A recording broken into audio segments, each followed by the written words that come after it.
नमस्कार, TV 9 digital में आपका स्वागत है और मैं हूं कार्तिकेय शर्मा। सियासत की बात में मैं आपको बताऊंगा कि काबुल एयरपोर्ट पर हमले का क्या है राज, क्यों आईसिस ने काबुल के एयरपोर्ट पर किया हमला जब तालिबान है काबुल की सुरक्षा के लिए जिम्मेदार। तो मोटी बात पहले, अफगानिस्तान में अब तालिबान और आईसिस आमने सामने आ गए हैं। काबुल धमाका दोनों के बीच की रंजिश का नतीजा था जिसके बारे में दुनिया को पता ही नहीं था। काबुल एयरपोर्ट के जिस हमले में अमेरिका के 13 मेरीन सैनिक और 108 अफगानिस्तान के नागरिक मारे गए, वो तालिबान को भी बहुत बड़ा इशारा था। तालिबान ने अगस्त में एक ऐसा काम किया था जिससे आईसिस और तालिबान की रंजिश खुलकर सामने आ गई थी। अगस्त में तालिबान ने काबुल में कब्जा करने के बाद एक आईसिस के मुखिया अबू ओमार खोरसानी को मौत के घाट उतार दिया था। अबू ओमार खोरसानी एक वक्त पूरे अफगानिस्तान में आईसिस का मुखिया था। खोरसानी जेल में बंद था। उसे अदालत ने सजाए मौत और 800 साल की कैद दी थी। यानी पिछले 20 साल में अफगानिस्तान में दो चीजें हुई। अलकायदा के सैनिक धीरे धीरे तालिबान में जा मिले।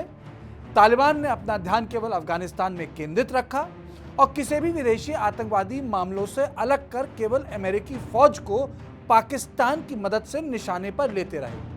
दूसरी तरफ आईसिस ने अपने पांव अफगानिस्तान में फैलाए और देश के ऊपर इस्लामिक राज्य को रखा, यानी वो तालिबान के सामने दूसरी ताकत बनकर उभरी। बाकी आतंकवादी दल अपना तालमेल तालिबान से करते रहे। जब आईसिस ने अपने पांव 2010 के बाद सीरिया और इराक में जमाए तो अमेरिका, रूस और ईरान जैसे देशों ने चुपचाप तालिबान का समर्थन करने का फैसला किया। वो भी तब जब वो खुलकर तालिबान के खिलाफ अफगानिस्तान में युद्ध लड़ रहे थे। इस बात को दुनिया से छुपा लिया गया। यानी आईसिस 2010 के दशक में तालिबान से बड़ा दुश्मन बन गया और 2015 आते आते तो और बड़ा दुश्मन हो गया। यही कारण है कि जैसे जैसे तालिबान ने अफगानिस्तान में अपनी वापसी की लड़ाई लड़नी शुरू की, वैसे वैसे आईसिस के लड़ाके अफगानिस्तान में बिखरते गए, यानी उनको चुन चुन के मारा जाने लगा। आईसिस और तालिबान में फिर भी एक फर्क रहा। आईसिस की इस्लामिक कल्पना में सीरिया से लेकर रूस के बीच सारी जमीन है, देश भी हैं, राज्य भी हैं। इसमें शिया ईरान भी शामिल है। यानी आईसिस की कल्पना न केवल बहुत हिंसक है, बल्कि वो विदेश में रह रहे मुस्लिम नागरिकों को आतंकवादी बनने के लिए भी उकसाती है। वहीं तालिबान अपने इमेज मेकओवर में लगा रहा और उसने दूसरे देशों को इशारा किया कि वो केवल अफगानिस्तान में रहेगा और आईसिस को खत्म कर सकता है। मरने से पहले खोरसानी ने कहा था कि आईसिस का एजेंडा ग्लोबल है और एक देश तक सीमित नहीं है, यानी सीरिया से लेकर अफगानिस्तान तक इस्लामिक कैलिफेट होगी।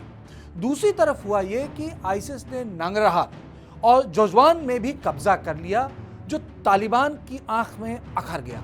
इसके बाद ही रूस, ईरान और अमेरिका ने तालिबान को लेकर तेवर बदले। यानी फिर 2015 के बाद खुलकर तालिबान को रूस ने, ईरान ने और चीन ने भी हथियारों से मदद की। इन सब देशों को चिंता थी कि आईसिस कहीं उनके देश में पांव ना पसार ले। वही आईसिस ने गलती की। उसने सीरिया और इराक की तर्ज पर ग्रामीण इलाकों में क्रूरता की, जिसको लेकर तालिबान के लिए सिंपैथी बढ़ गई। 2017 में सबसे बड़ी गलती, आईसिस और तालिबान सामने आ गए। आईसिस ने उत्तरी अफगानिस्तान की 2 घाटियों पर कब्जा कर इस्लामिक मूवमेंट ऑफ उज़्बेकिस्तान के साथ बगदादी के समर्थन में झंडा गाड़ दिया। तब काबुल सरकार, अमेरिकी फौज और तालिबान ने मिलकर आईसिस को हराया।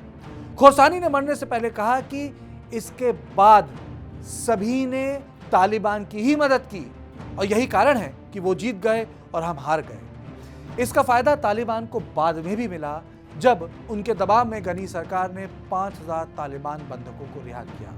लेकिन अब आईसिस फिर अपने पांव पसार रहा है। अफगानिस्तान में सबसे बड़े धमाके आईसिस ने ही किए और अगर उसका मुकाबला सीधे सीधे तालिबान से होगा तो इस बार लड़ाई मुश्किल होगी और फिर अफगानिस्तान दोबारा से पूरी दुनिया के लिए सिरदर्द हो जाएगा।